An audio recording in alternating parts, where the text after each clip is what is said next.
மாதந்தோறும் first Sunday அன்று கிரியாஸில் நாம் வாங்கும் அனைத்து பொருட்களுக்கும் எக்ஸைட்டிங் ஆஃபர்ஸ் அண்ட் கிஃப்ட்ஸ்.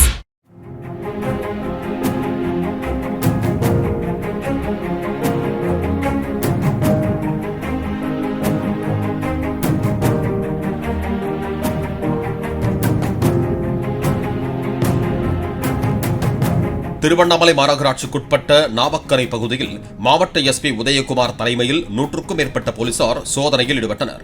கஞ்சா, போதை மாத்திரை உள்ளிட்ட போதைப் பொருட்கள் பயன்பாடு உள்ளதா என மோப்பனாய் தென்றல் உதவியுடன் போலீசார் சோதனையில் ஈடுபட்டனர். அப்போது போதைப் பொருட்களை விற்பனை செய்ததாக 2 பேரிடம் போலீசார் விசாரணை நடத்தி வருகிறார்கள். மாதந்தோறும் ஃபர்ஸ்ட் சண்டே அன்று கிரியாஸில் நாம் வாங்கும் அனைத்து பொருட்களுக்கும் எக்ஸைட்டிங் ஆஃபர்ஸ் அண்ட் கிஃப்ட்ஸ்.